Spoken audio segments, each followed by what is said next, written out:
Hercule Poirot and the Forgotten Letter in the Count's Hat. Chapter 1. A Death in the Fog. The London fog fell thickly that October afternoon, enveloping the carriages and gas lanterns in a curtain of soft, opaque shadows. In a Georgian mansion, in Mayfair, the kind with white columns, silent butlers, and always half-closed curtains, a private dinner was being held in honour of Count Anton de Vries, retired Flemish nobleman, art collector, and exotic figure in the circles of English high society. At 8 o'clock, the Count excused himself from the table to retire to his study. They last saw him, impeccably dressed in his grey cloak and wide-brimmed hat, flashing a dry smile at Miss Isidora Linley, his young and enigmatic niece, before closing the door behind him. At 9:30, when dessert was served, crème brûlée, with a touch of saffron imported from Morocco, the butler, Dalton, interrupted the atmosphere with hurried steps and a trembling voice. "Miss Linley, there's something very wrong," he said, pale as the gallery walls. The Count lay slumped over his oak desk, his glass of port untouched, an old letter protruding curiously from the inside of his hat, fallen on the floor. There was no blood or sign of violence, only his motionless body, an expression of surprise still drawn on his face. The police arrived quickly and examined the scene. "Sudden death," declared Inspector Holloway, with the satisfied air of someone who believes he has closed a case. "In 10 minutes, probably a heart attack." But then Dr. Jennings, the Earl's personal physician, raised his eyebrows as he examined the body. "There are no signs of a heart attack. The heart is intact, too intact, if I may say so. There is something strange about the tension in the neck, an abnormal stiffness, as if he had received a final order." It was then that Miss Linley, who had remained silent, looked at the knocked-down hat and murmured in a dull voice, "That letter wasn't there this morning." And there, almost forgotten, like an unimportant detail, was the first indication that this was not a simple case of natural death. 2 days later, in the apartment at Whitehaven Mansions, the world's most meticulous Belgian detective was sipping his hot chocolate in a perfectly symmetrical mug, while he read the evening with a disgusted expression. "Mon Dieu, Hastings," he said without taking his eyes off the newspaper, "the world is turning towards chaos." They put a photograph on the foreground with a crooked angle. How can one trust the news if it doesn't even respect geometry? And what about the crime, Poirot? Not even a suspicious death to keep your mind busy? Poirot frowned just as the doorbell rang. A courier delivered a cream envelope stamped with Scotland Yard. Poirot opened it delicately, unfolded the note, and read with a barely concealed smile. "Ah, voilà. It seems that someone has died with a forgotten letter in his hat. And the officers believe there is no crime. See, Hastings, sometimes the dead write their secrets with silences more eloquent than a scream. And you are going to take the case." Poirot stood up, brushing an invisible speck from his spotless jacket. But, of course, Count de Vries was a man with elegant enemies and uncomfortable secrets, and a forgotten letter is not forgotten by chance. It's time to visit Mayfair. And so began one of the most enigmatic cases that the famous Hercule Poirot would ever face, where appearances were deceptive, silences screamed, and the truth was hidden in the simplest things. Chapter 2. The Circle of the Silent Heirs. The De Vries mansion, still dressed in mourning, emanated an air more theatrical than funereal. The black curtains on the windows barely concealed the echo of a latent unrest that floated through the hallways. Upon arrival, Poirot was greeted by the butler Dalton, whose rigid posture was surpassed only by the restrained tension in his jaw. Hastings, somewhat less ceremoniously, followed him with a curious look. "We are very grateful to you for coming, Monsieur Poirot," said Dalton after a brief bow. "Miss Linley is waiting for you in the main hall." Poirot quickly examined the hall. The frames perfectly aligned, the carpets without a single wrinkle, and the subtle smell of aged lavender that could not hide the recent use of more aggressive cleaning products. "Have they already ordered the Count's study?" asked Poirot as they walked. The police took photographs and removed the body, but the room remains locked, just as it was found. "Très bien." "Order must be preserved," murmured Poirot, more to himself than to anyone else.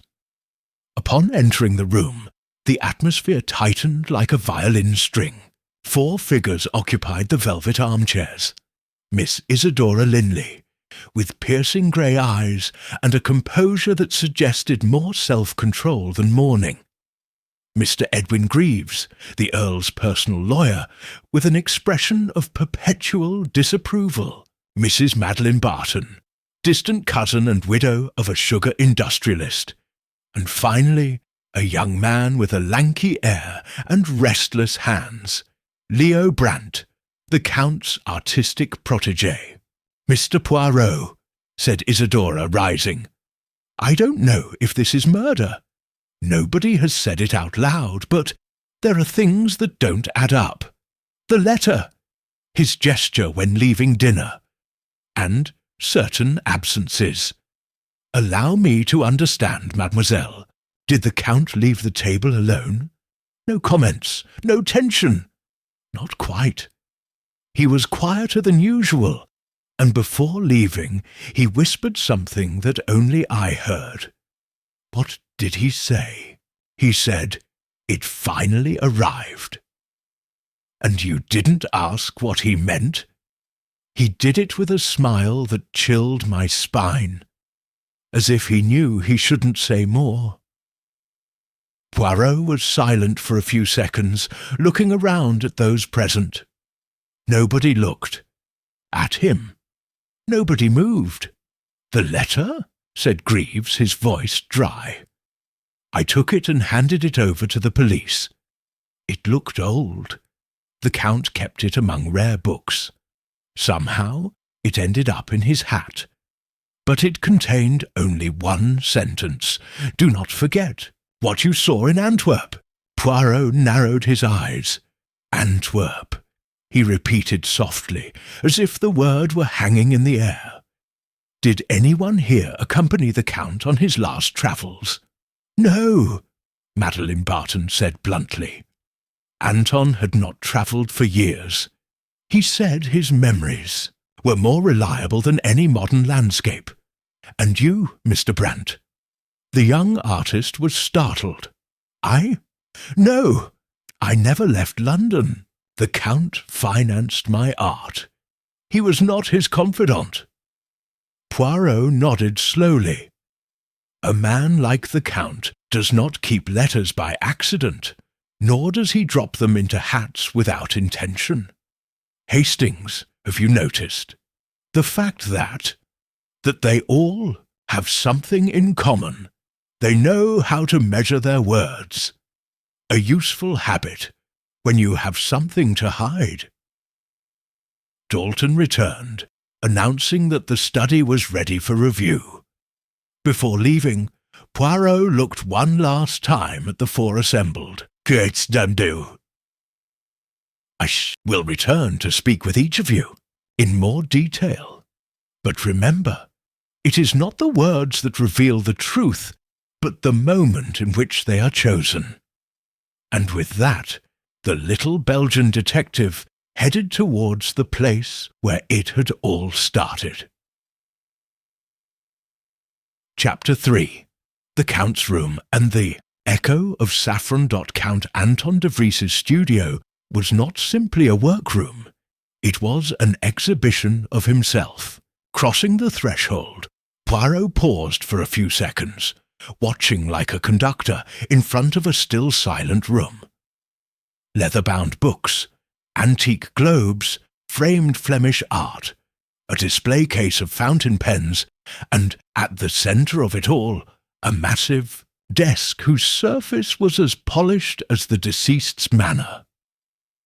"Everything is exactly as it was found," Dalton reported, neatly handing over the key, except, of course, for the letter which Inspector Holloway removed for analysis. Poirot nodded briefly and walked towards the desk. Hastings watched him in silence, not daring to touch anything. The window behind the desk was ajar. The air that entered brought with it a faint, sweet, and exotic perfume. "Do you feel that, Hastings?" "The fact that? The cold air? No. The aroma, saffron, maybe mixed with something else. Incense, perhaps. Curious, isn't it? Do you think it was used to mask something?" No. I think it's a signature. An echo left on purpose. Something someone new would notice." Poirot examined the chair where the Count had been found. There were no signs of fighting or displacement. Every object in the room seemed to have been placed with purpose. He picked up a small empty jar that was resting next to a stack of documents. "Was this here before?" Dalton approached, nodding. "Yes, monsieur. It is part of a collection of antique bottles. Some contain perfumes, others simple memories. The Count was sentimental about his relics." Poirot put down the jar and went to the shelf, where he noticed something more peculiar, an empty space between the books, a hole without volume. "Hastings, what does that tell you?" "That someone took. It peut. Oui. But not at random. Someone knew exactly what to look for."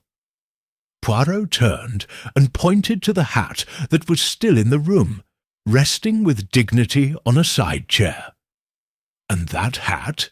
Has anyone moved it since the night of death?" "No, sir. It was the hat the Count was wearing when he went up to the study. The inspector asked that it be preserved." Poirot examined him delicately. Inside there was no letter, but a faint trace of folded paper, a mark imprinted by the time the letter had spent there. But what caught his attention was something else. The inside trim of the hat had a label almost peeling off. He removed it carefully. Behind it was something stuck, a thin ribbon of dark red paper the size of a fingernail. Voila, a vestige, not just any clue, but a provocation. Someone left this for me to find. But it's not a message, it's a signature. A signature! The type of signature that only the recipient recognizes. And the Earl, Hastings, was the recipient of a message that disturbed him enough to leave dinner and come to this room alone. He didn't die by chance. Died waiting something. Poirot turned to Dalton. Who knew enough about this studio to enter without being seen? Dalton hesitated. He looked uncomfortable. All the residents knew him, but the Count was reserved. Only Miss Isidora had unrestricted access. Young Brant came sometimes for his payments, but no more. Mrs. Barton rarely came up. Mr. Greaves, on the other hand, had private meetings here. And the staff? No one came up unless called. The Count was very strict in that sense. Poirot made a mental note of each name. His face showed contained satisfaction, as if the pieces, although still scattered, had begun to draw an outline. "Hastings, dear friend," he said, walking towards the door, "we need to speak to Inspector Holloway. I want to see that letter, but first we must pay a discreet visit to Mr. Brandt's guest room. I suspect that the artist sees more than he says, and perhaps he has painted what he should not have." And as they left the study, Poirot paused for a moment, casting a last glance around the room. A clean murder, without visible violence, with a letter as the only witness. Hastings, this crime was not committed with weapons, but with memory, and nothing fears a murderer more than what someone still remember. Chapter 4. The Artist, the Canvas, and the Unpainted Secret. The east wing of the mansion, where guests stayed, had a more modern character than the rest of the house.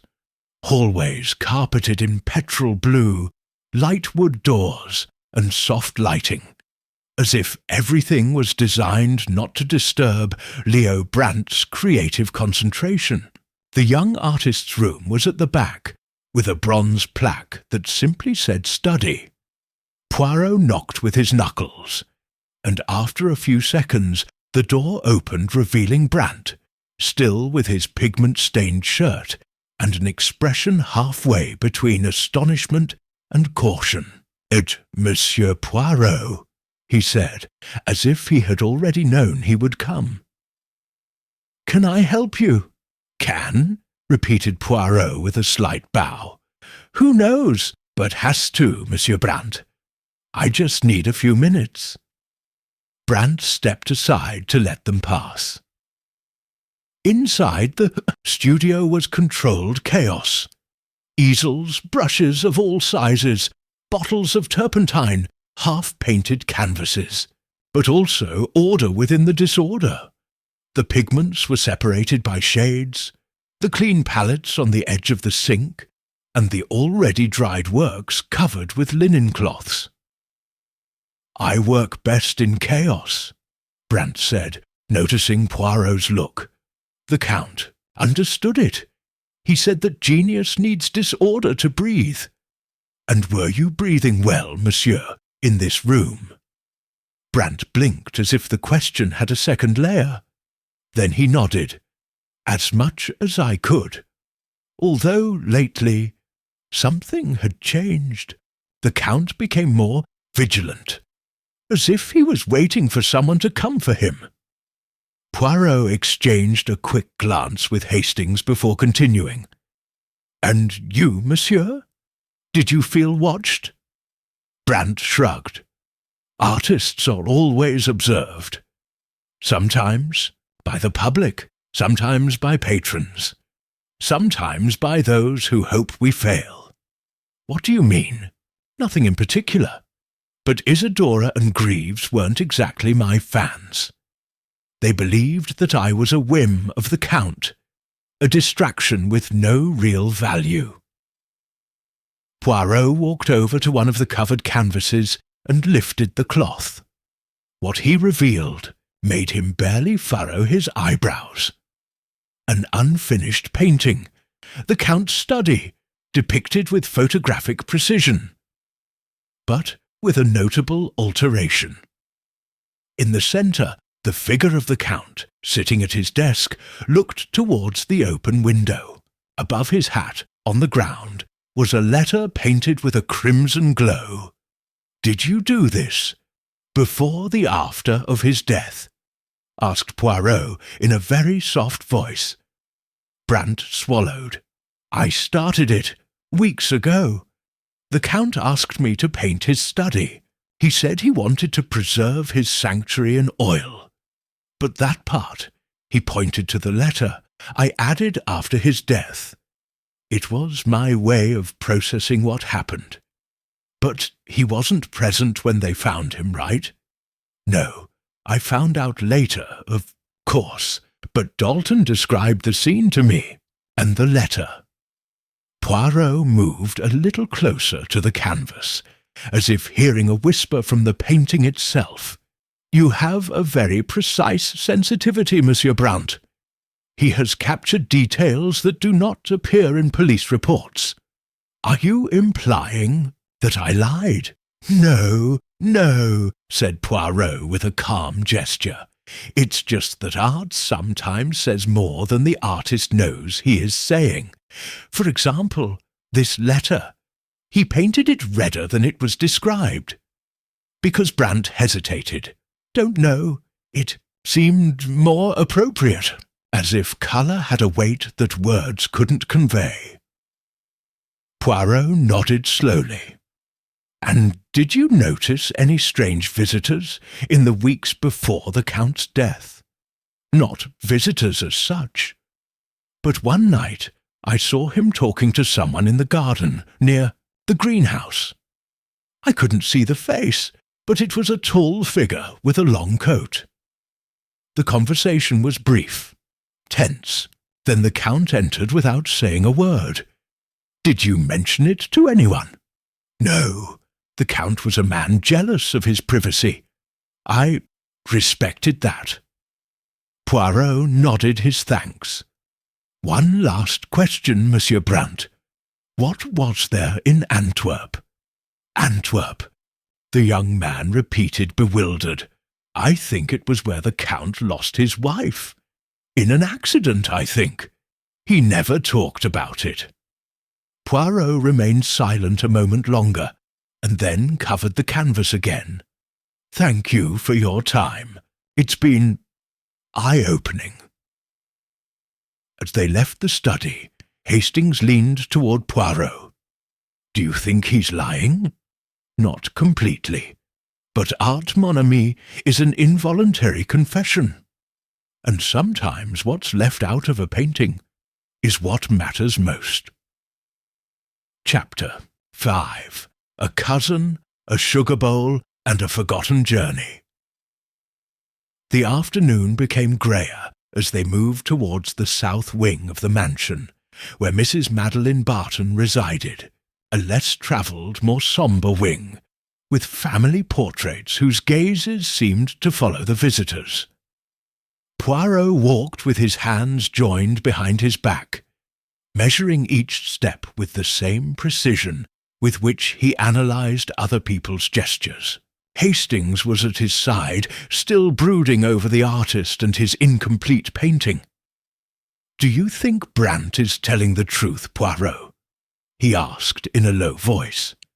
"The truth, mon ami, is rarely whole when it comes from those who paint with metaphors, but the important thing is not if he lies, but why he hides details that would not imply guilt." Hastings was about to reply, but at that moment Dalton opened the door to Mrs. Barton's private drawing-room. She was waiting for them, sitting next to an unlit fireplace, dressed in a violet velvet outfit and a pearl necklace that seemed to weigh more for what it represented than for its material value. "Monsieur Poirot," he said with a fair smile, "they told me that they wanted to talk to me. Although I warn you, I am not good company to talk about death." "My stomach is missing, fortunately, madam," replied Poirot with a courteous bow. "I have not come to speak of death, but of memory, and how certain things, when remembered at the right moment, can save an investigation." She raised her eyebrows diplomatically. "And what do you want to know? His last days with the Count? Any details?" "A phrase said in passing, an unexpected visit, an out-of-place look." "Frankness, Monsieur Poirot?" She sighed, crossing her hands. "Anton was not a man who shared much. He allowed me to be here as part of the family landscape, but he never offered me full trust. Sometimes I think I didn't even know why he kept inviting me to his dinners." "And why did you come?" out of courtesy, and because, well, Anton was the only relative who didn't drop me after my late husband's business went bankrupt. Poirot nodded slowly. A noble gesture, although I must ask, do you know anything about the letter found in his hat? Just what I heard Dalton say. Which was old. That Antwerp mentioned. That triggered an echo in me, but I couldn't pinpoint why. Did you ever hear the Count mention anything important that happened there? She looked down for a second. Then, as if he decided to take a risk, he responded, "Many years ago, when his wife died, there was a minor scandal. It didn't appear in the newspapers, but it was said that it wasn't just any accident. There was talk of a financial duel, a failed deal with a Flemish merchant. Sugar, I think. But the Count managed to silence everything. Chomuk, those closest to us knew about the rumour. Do you know the name of the merchant? No, although I remember that Anton burned several letters when he returned. It was unusually hectic. Isidora was just a child then." Poirot tilted his head slightly. "Interested. And Mr. Greaves? Was it already in your life at that time?" "Oh, yes. Edwin was always more than a lawyer. It was his shadow, your living file cabinet, and I'm sure he knows more about Antwerp than he's letting on. Do you suspect him?" "I suspect everyone, Monsieur Poirot. When a fortune is involved, blood is not always water. But sometimes poison is." Hastings looked at Poirot, impressed by the sharpness with which Mrs. Barton wrapped her words. Poirot poussed de pied slowly. "Madame, I thank you for your sincerity. And one last detail. Did you feel that the Count was afraid in the last few days?" She hesitated. Then he nodded slowly. "Yeah. He didn't show it with words, but he locked his doors. He slept little, and he always asked about Isidora, as if he needed to confirm that she was still here. Merci. What is not said, madame, sometimes shouts louder than the obvious." As he left the room, Hastings could not contain himself. "Do you think Mrs. Barton is telling the whole truth?" "No, but that says enough. Antwerp now becomes a shadow that lengthens towards this crime. And the most curious thing, Hastings, is that everyone remembers something, except the person who should know it most." "Greaves?" "Exact. It's time for Monsieur Greaves to explain to us why he remains silent about a trip that changed the Earl's life." Chapter 6. The Lawyer, the Files and the Truth that was Filed.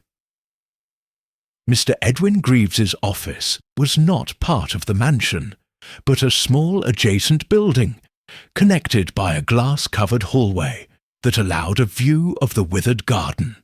It was an independent, discreet structure, clad in dark wood, with blackout curtains always drawn, a place where confidences could die in silence.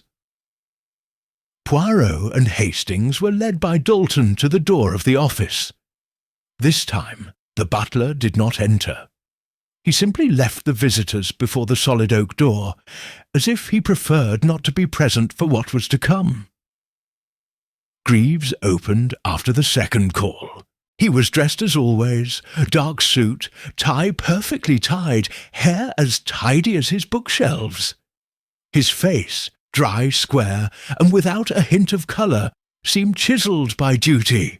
"Monsieur Poirot," he said in a neutral voice, "I figured it would come to me sooner or later. I suppose you want to talk about the Count. And from Antwerp, Monsieur Greaves." Greaves stood still, barely blinking. "Antwerp? Oui. The place where the Count's wife died. The same name that appeared on the letter found in his hat. Curious, isn't it? Greaves stepped back, giving way inside. I would appreciate it if you would not speculate on painful matters, monsieur.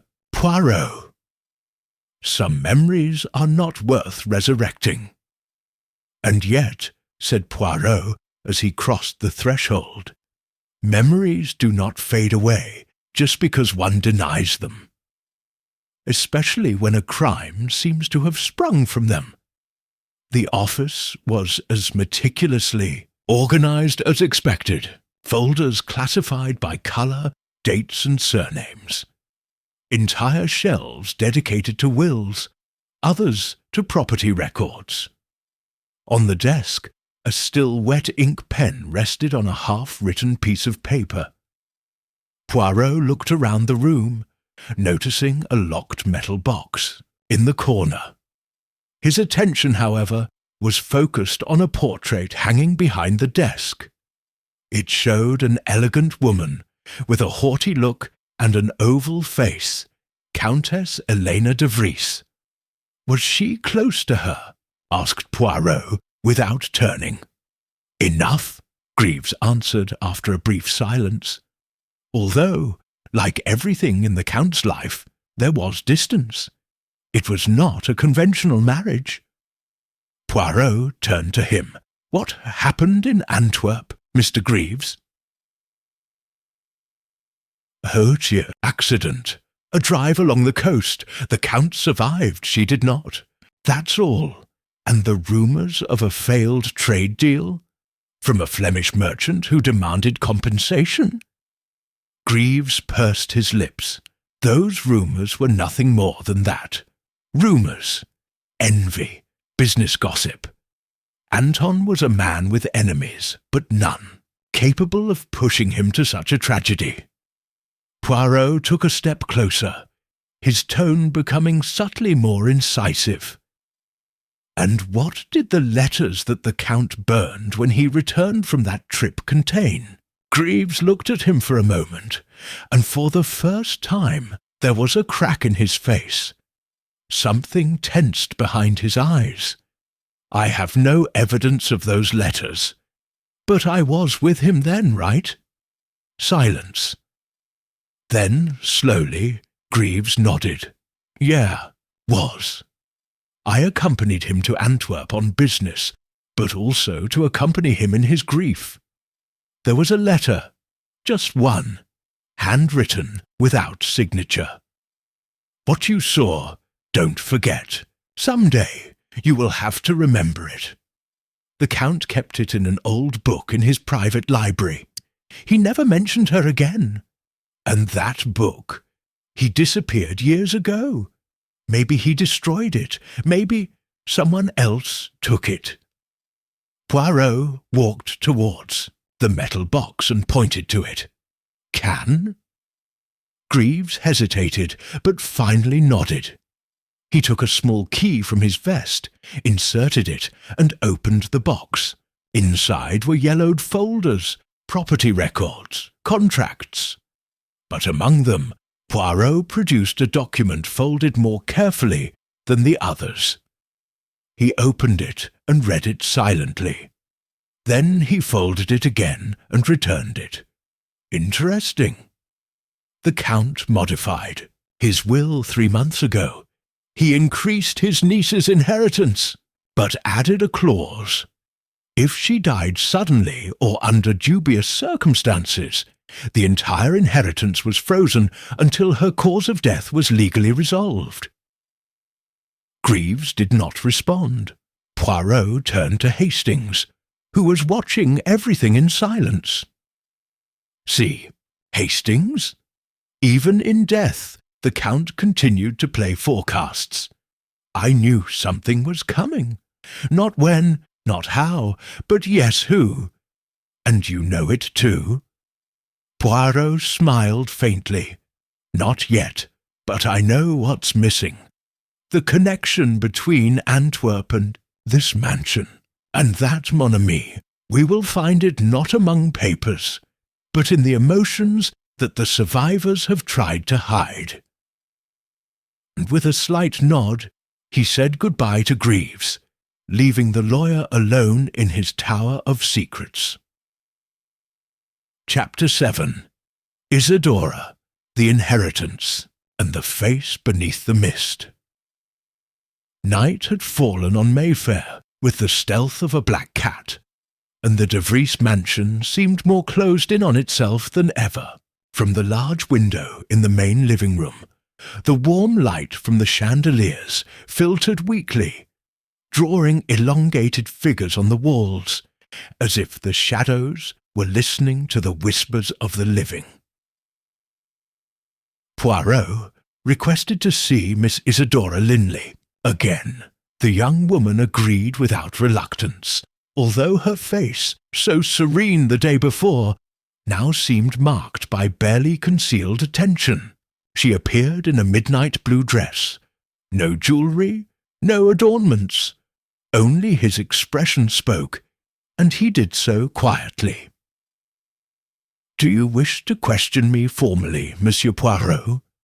he asked as they sat in the library, a room lined with ancient encyclopedias and portraits of ancestors looking at them judiciously. "No, mademoiselle," answered Poirot in his softest voice. "I just want to talk.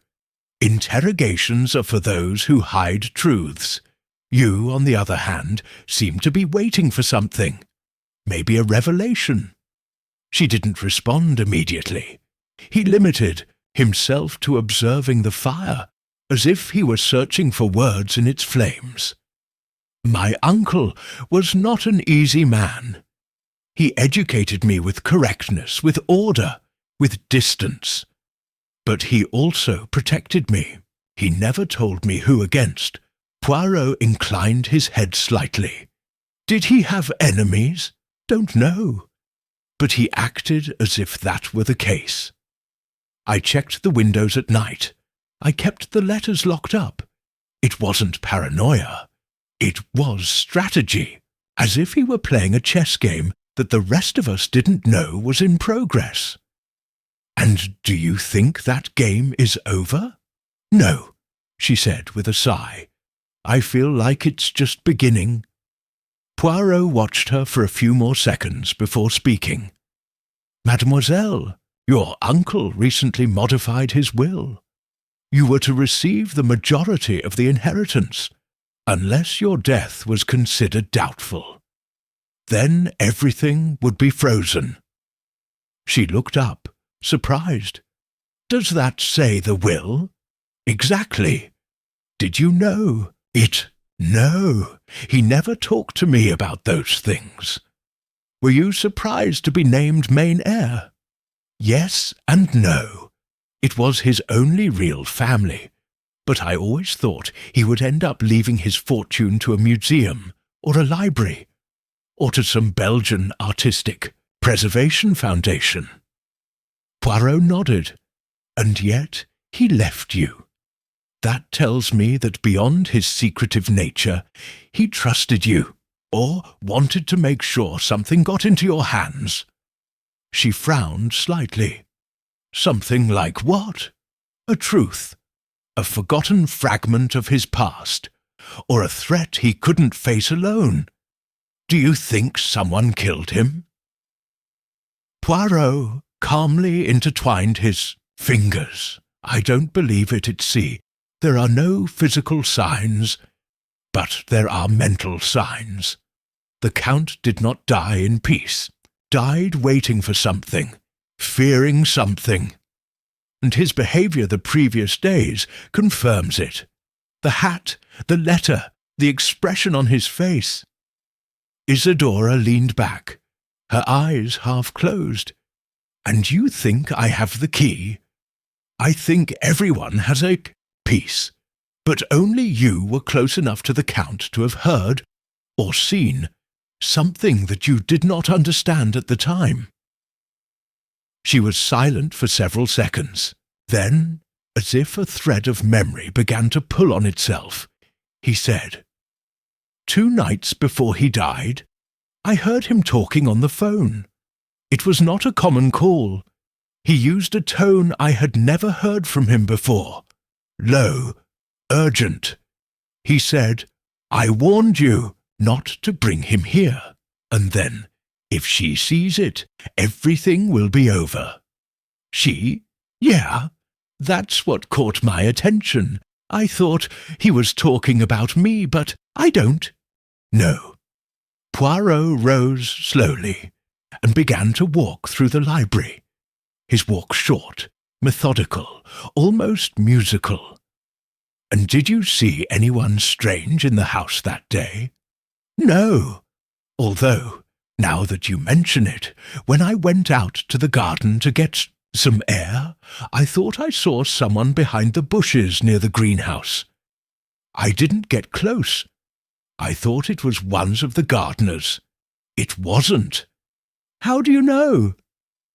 Poirot stopped and turned towards her.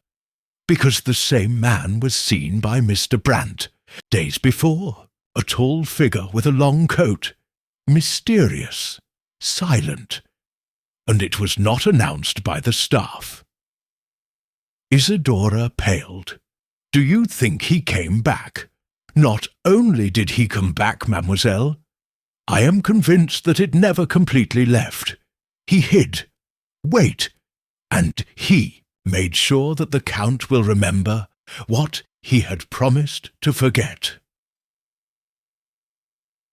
At that moment Hastings appeared in the doorway, his face tense. "Poirot, there is something. Inspector Holloway has just sent a telegram. They have identified the origin of the letter. It was written in Belgian ink from the 1920s, and a second letter was found in the personal files of Lawyer Greaves." Poirot closed his eyes for a moment. Then the circle begins to close. He turned to Isidora and offered her a brief but meaningful smile. "Mademoiselle, try not to sleep tonight, not out of fear, but out of attention. When the ghosts of the past return, they don't knock twice." Chapter 8. The Second Letter and the Man Without a Portrait. The next morning dawned with a denser fog than usual, as if London had decided to remain silent as well. The grey towers of Mayfair rose diffusely through the mist, and the De Vries mansion seemed isolated from time, immersed in a stillness that was not entirely natural. Poirot and Hastings were in Edwin Greaves's office, where Inspector Holloway was waiting next to a box of documents taken from a compartment hidden behind a false panel. The discovery of a second letter had awakened a new tremor beneath the surface of the case. "It wasn't easy to find," Holloway said, showing them the yellowed envelope. It was inside a folder of tax records from 1925, sealed and unopened. The Count never read it. "And how do you know?" Hastings asked, leaning in curiously. "Because it still had the original sealing intact. It was Lawyer Greaves who remembered his existence, suddenly." Poirot took the letter delicately, as if holding a sleeping butterfly. He examined the envelope. There was no return address, but there was a firm, elegant handwriting, clearly of Flemish origin. "For Anton de Vries. Staff. Do not open unless you forget what you saw." Poirot broke the seal. Inside there was a brief message, just 4 lines. "Antwerp, 1922. A promise sealed in blood does not dissolve over time. Silence was the price. Break that pact, and you will be remembered." "A threat," Hastings murmured, cryptic but clear. Poirot did not respond immediately.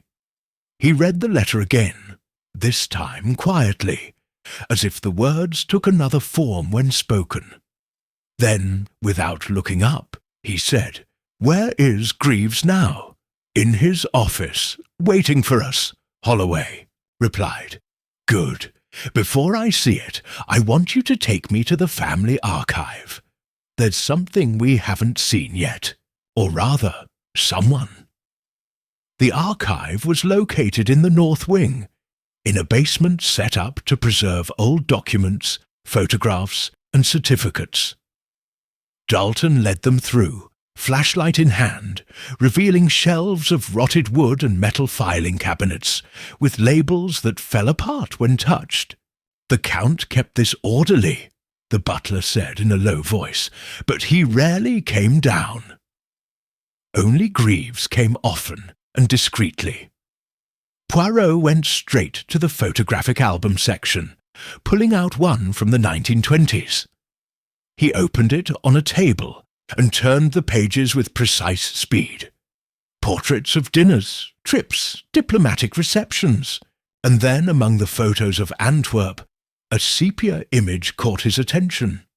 The Count, younger, with his wife on one side, and between them a tall figure, partially turned.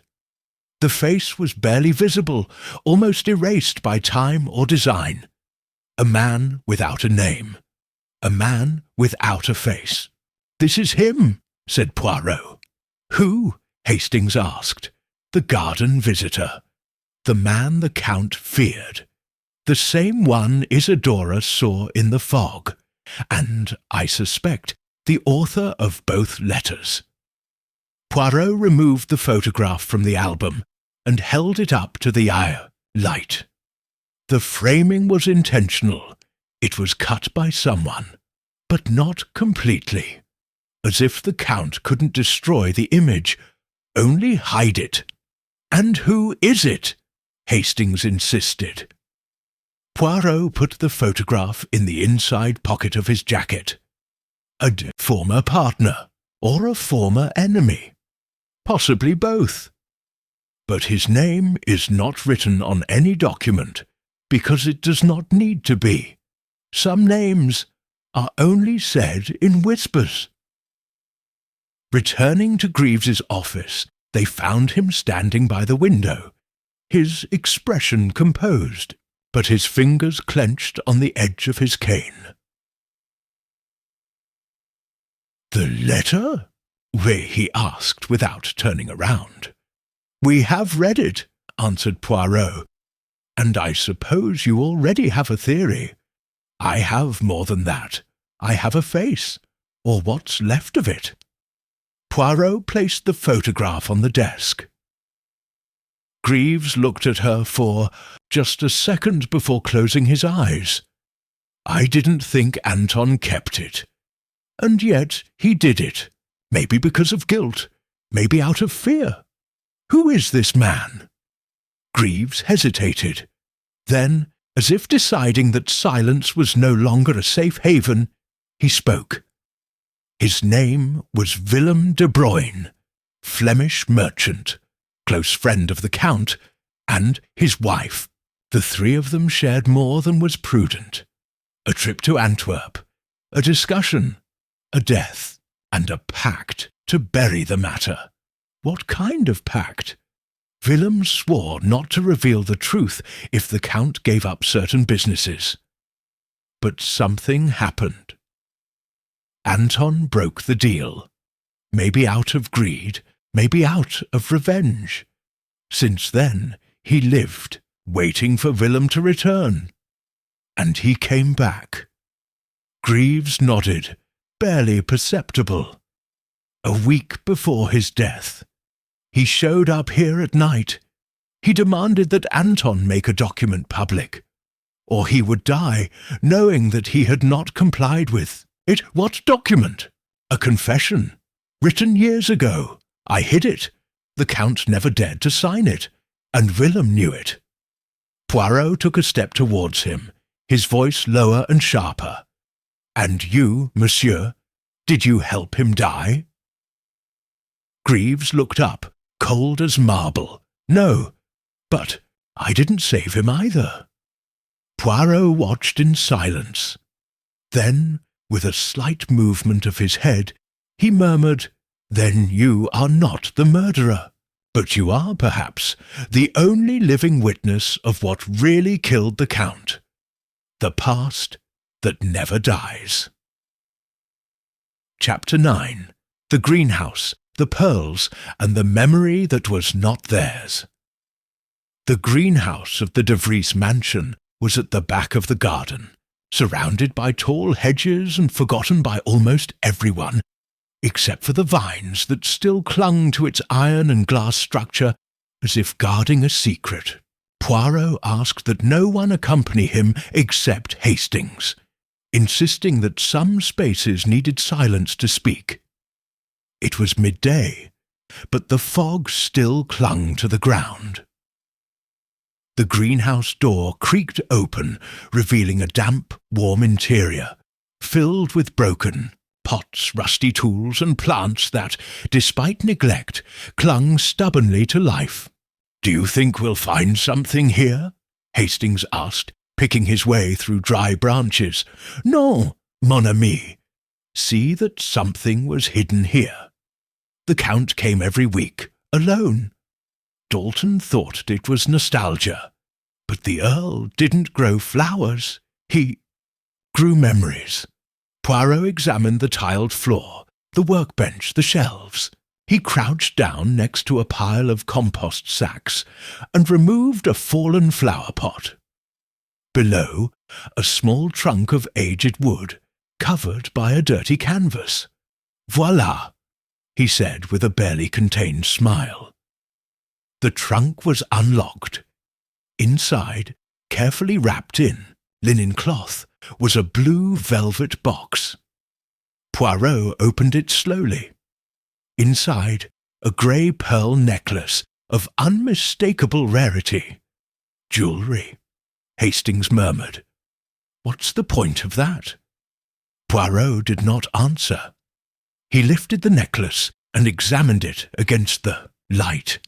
It wasn't just a gem. It was a piece loaded with memory. Then, at the bottom of the chest, he found a folded note. The paper was thin, the ink blue. Don't tell him they were his. Make him believe they were his mother's. Pain is inherited more easily than the truth. What does that mean, Poirot? The Belgian put the note in his pocket and put the necklace back in its box. It means that someone lived with a lie, built with good intentions. But now that lie outweighs the inheritance itself. Back at the house, Poirot requested to see Miss Isidora immediately. The young woman arrived a few minutes later, her face tense but content. In his hands he held a book, an old edition of the Confessions of St. Augustine, with worn corners. "What do you have to show me, Monsieur Poirot?" Poirot placed the velvet box on the table, opened it slowly, and pushed the contents toward it. Isidora watched her for a few seconds without touching the necklace. Then he looked down with an almost imperceptible gesture. "I remember," he finally said. "My mother had a necklace like this. I always thought he got lost in Antwerp, the day of the accident. My uncle told me it was stolen by opportunists. I cried for him more than her as a child." Poirot watched her carefully. The Count did not tell him the whole truth. She looked up. What truth? This necklace was not her mother's. It was his. Isidora froze. "What does it mean?" Poirot took out the note and handed it to him. She read it slowly, line by line. His face fell. A silent tear crossed her cheek. "I don't understand," he said with a trembling voice. Because you are not the daughter of the Count's sister, as you were led to believe. She is the daughter of Elena, his wife." Isidora took a step back, stunned. "My mother was the Count's wife? Oui. And Willem de Bruyn the faceless man was his real father. A forbidden love, a daughter in the middle. When Elena died, the Count decided to raise her, protect her. But not with the truth. With a fiction that is easier to handle. And why hide it? Out of pride, out of shame, out of love, but also out of fear. Willem swore to remain silent as long as his daughter never found out the truth. But the Count broke that agreement when he tried to name her, heir to everything, without conditions. Isidora sat up slowly. So, all this, the letter, the threat, my uncle's death, was because of me. Poirot approached gently. Not for you, mademoiselle. So you represented the end of a pact, the beginning of a truth that Willem was not willing to let out of the greenhouse where he was hiding. It is possible that her appearance caused such fear in the Count that his heart simply gave way. So it was a murder. Poirot took a moment before answering.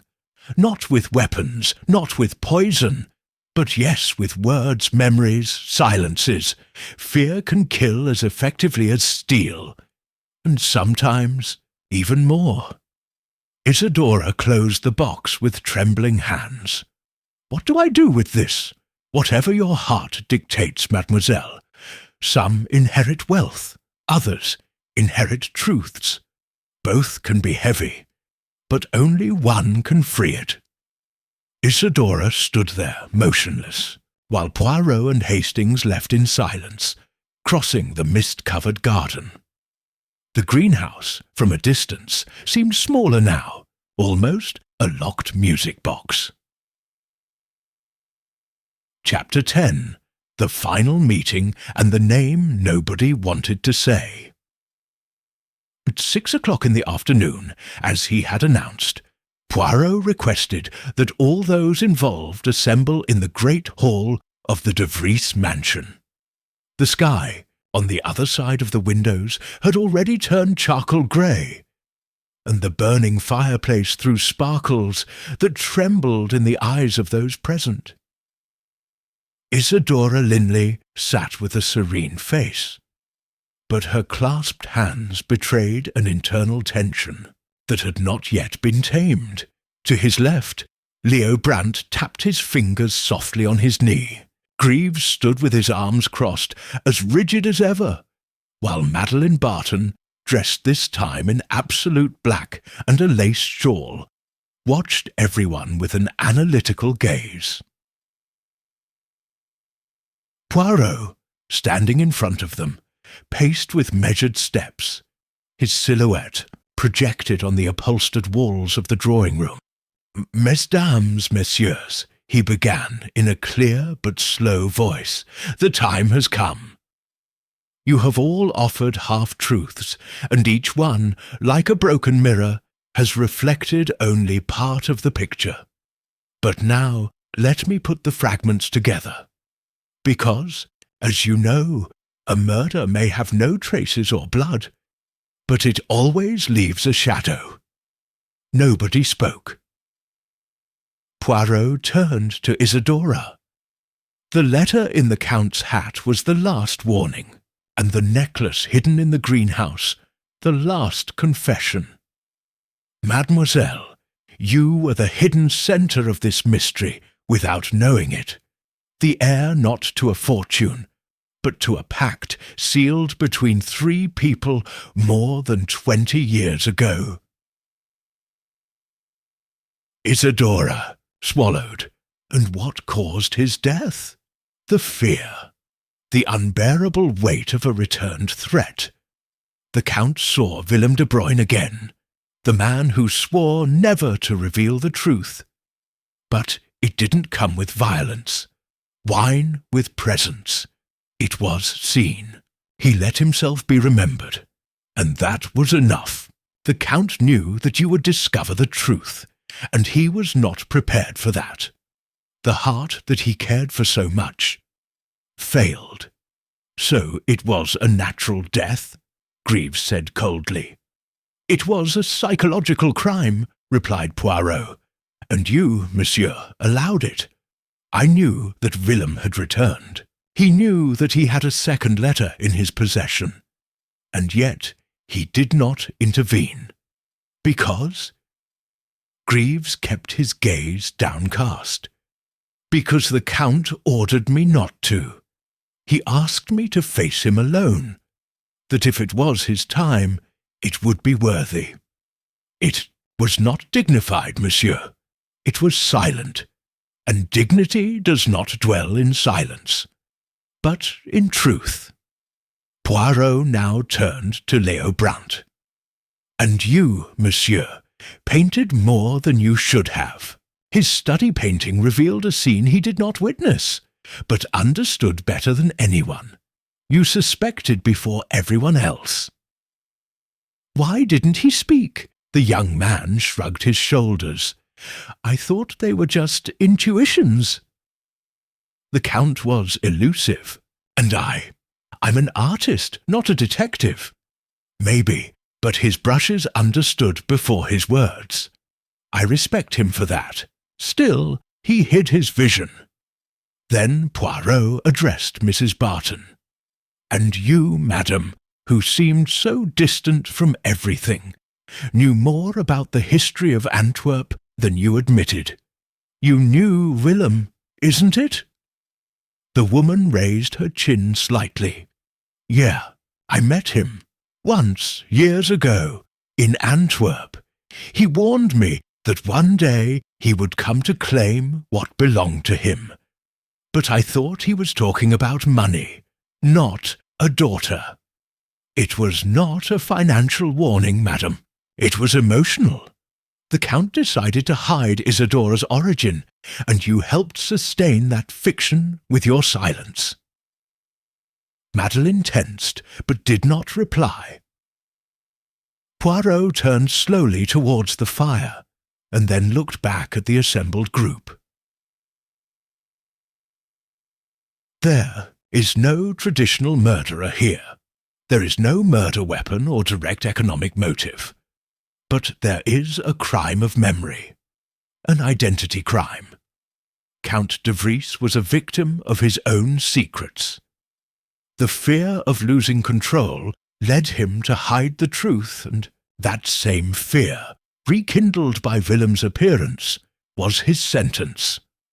A long silence fell over the room, and Willem de Bruyn, Hastings finally asked, "Where is he now?"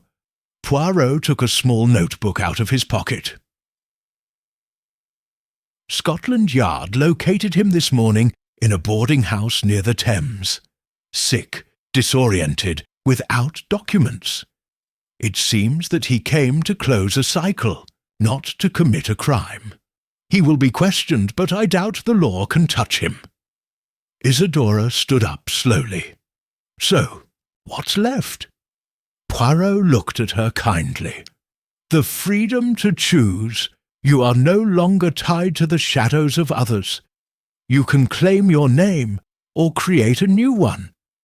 But know this, your existence was protected by love, even if that love was disguised as a lie."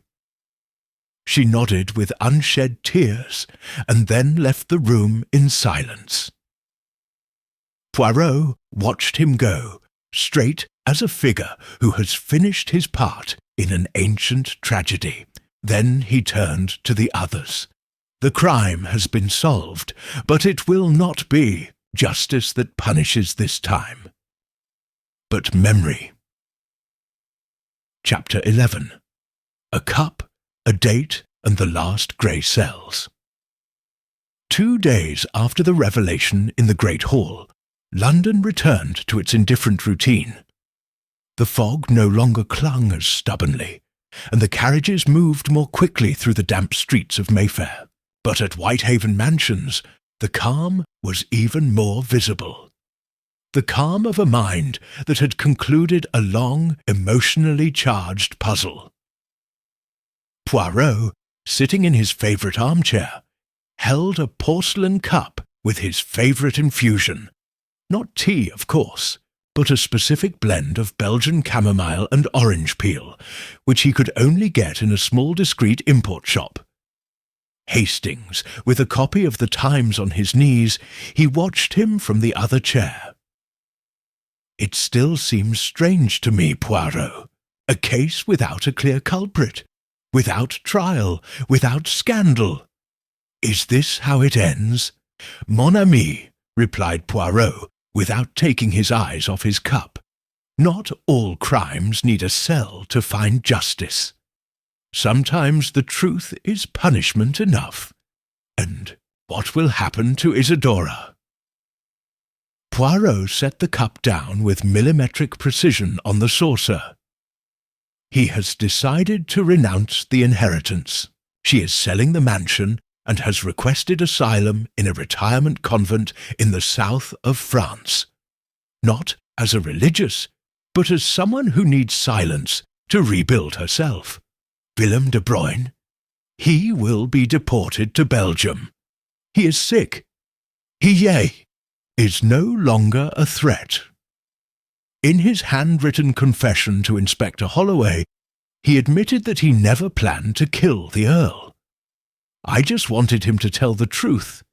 He never knew that truth would kill faster than any poison."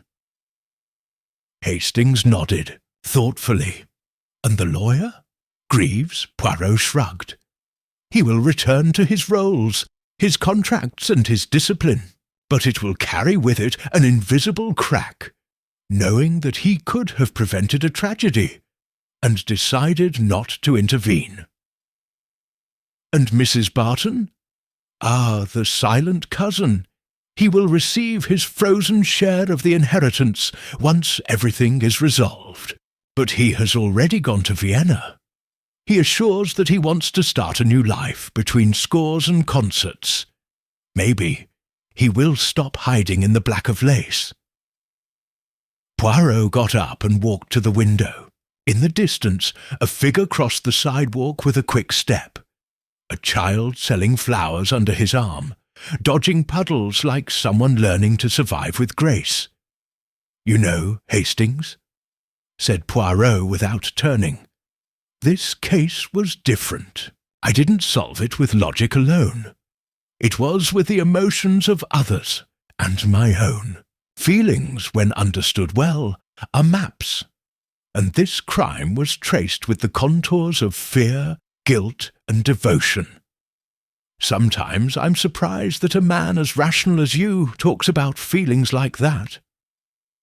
Poirot smiled, his gaze still lost outside, "because feelings, mon cher, are the most disordered pieces of the puzzle, but also the most revealing. They cannot be put in a box, nor are they lined up as evidence. But if one looks carefully, they reveal the truth better than any trace." Hastings put the newspaper aside and approached him. "And do you feel satisfied?" Poirot looked at him. "Satisfied? No. The truth is a cold comfort when you come too late to save someone. But I feel at peace. I have done my duty. I have used my little grey cells as I should. And now, Hastings, all I want is a dinner with perfect symmetry and a conversation that does not flee from the light."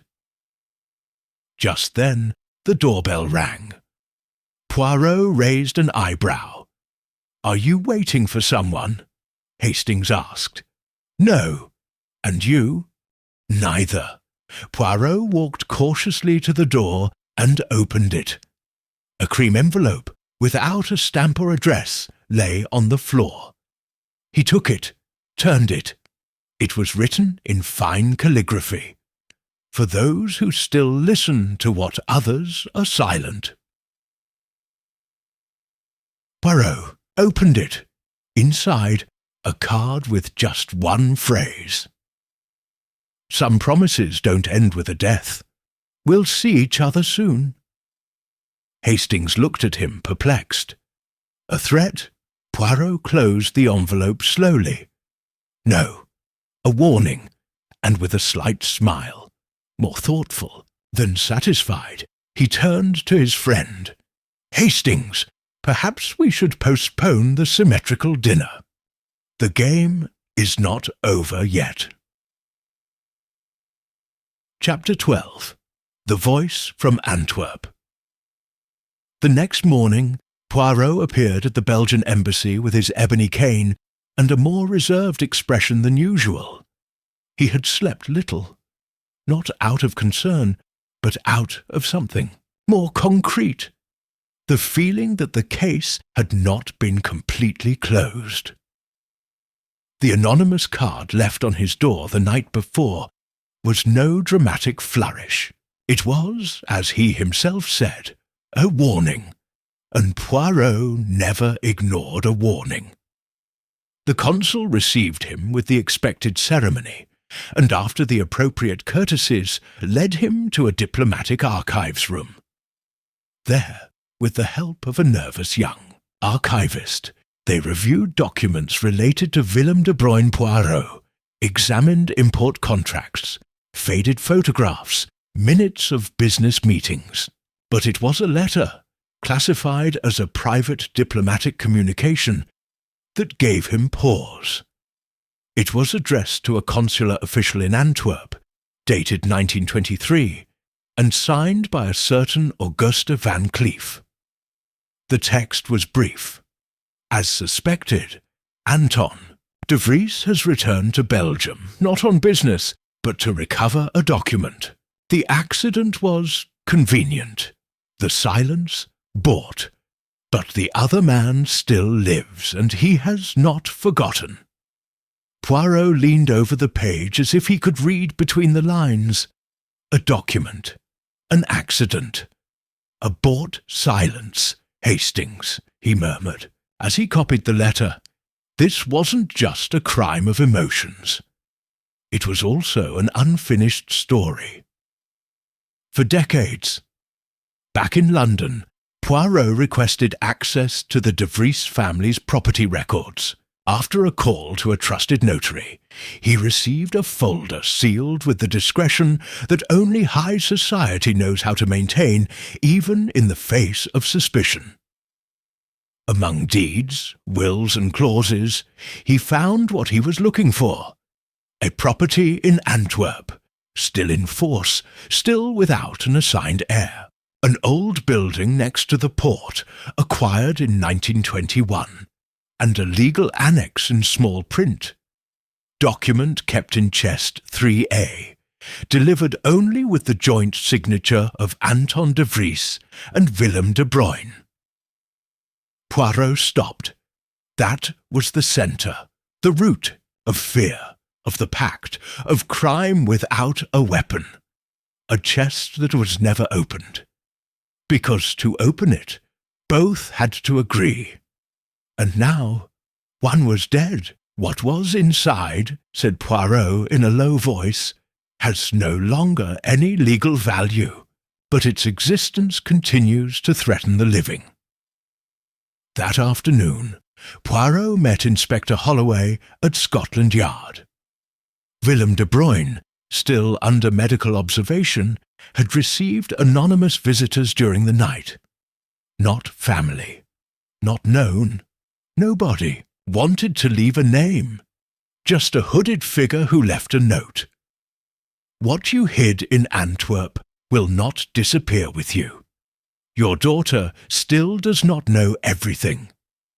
Poirot closed his eyes upon hearing that. The story doesn't end with Willem, said. Someone else wants to open that chest, and now that Anton is dead, only Isidora can become the symbolic key. Not because he has the right, but because he has the blood. And who would that someone else be? Holloway asked. Greaves? Mrs. Barton? No, none of them want to expose more truths. Only someone who benefits from the revelation. And that he needs to clear his name, or someone else's. That night, Poirot returned to the de Vries mansion one last time. The butler Dalton opened it with a silent gesture. "Has Miss Linley returned?" asked Poirot. "Yes, monsieur. It arrived this afternoon. He said he forgot something in the library. He found her standing by the fireplace with the Count's portrait in her hands. He held it carefully, as if he didn't know whether to hang it or put it away." "I thought he had gone away," said Poirot. "I thought so too, but then this came." He showed him a telegram with no return address.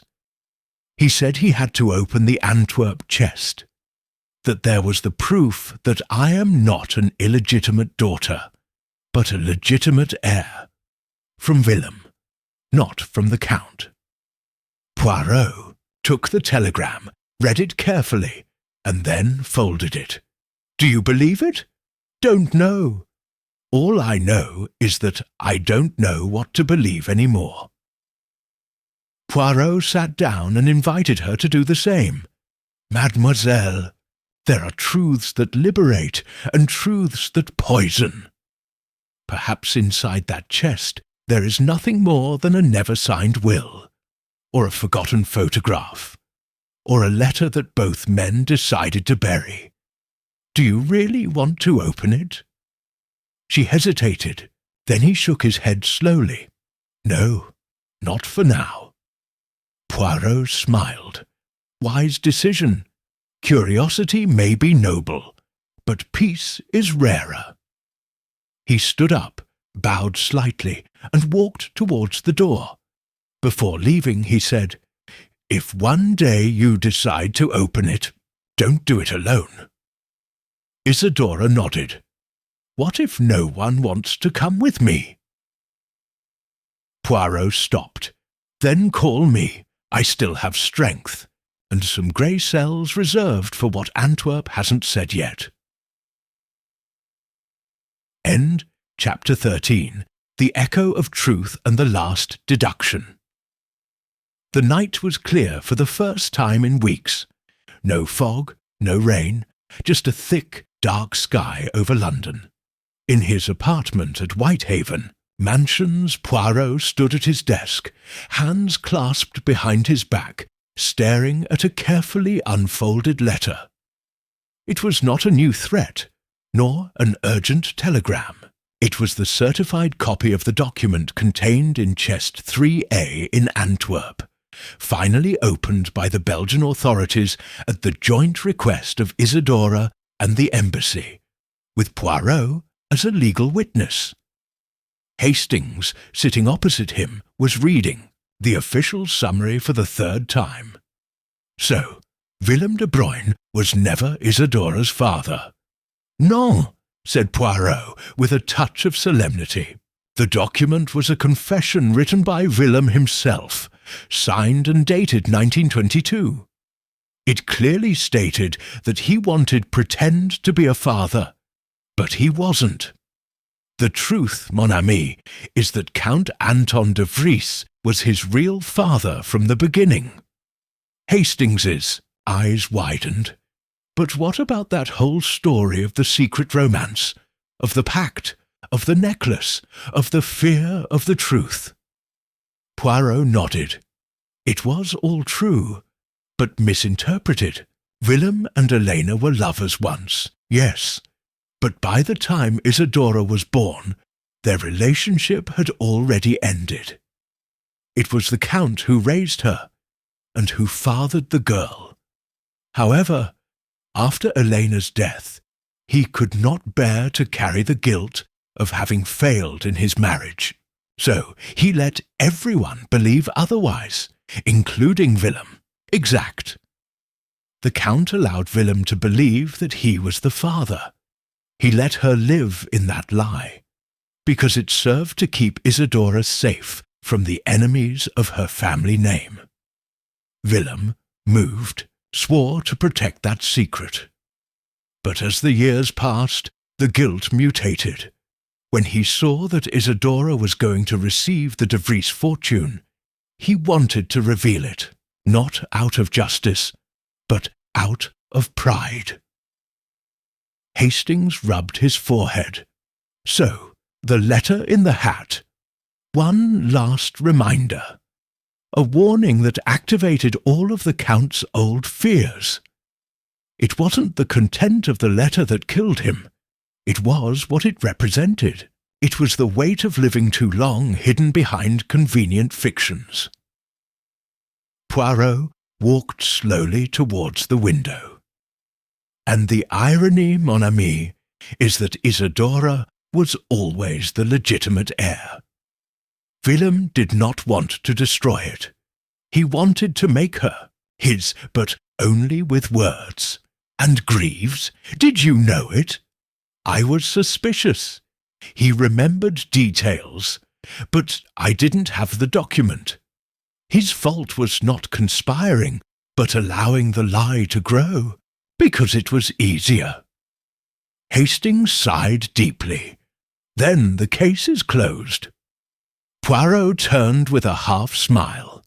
Oui, the mystery has been solved. Everyone played their role. The Count with his pride, Willem with his need for recognition, Greaves with his silence, Isidora with her confusion. But in the end, the truth, as always, makes its way, even when no one wants her. Poirot picked up the letter from the desk and folded it delicately. You know, Hastings.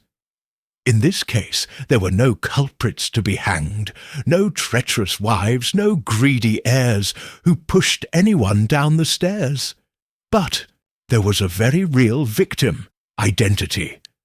That, mon ami, is the most fragile of all human possessions. And what will become of Isidora now? He has decided to travel, not to France as before, but to Belgium. She wants to see the places her mother loved, to discover for herself the roots that were denied to her. And when he returns, he will take the de Vries name with dignity. But the most important thing, he paused, is that he will do it with truth.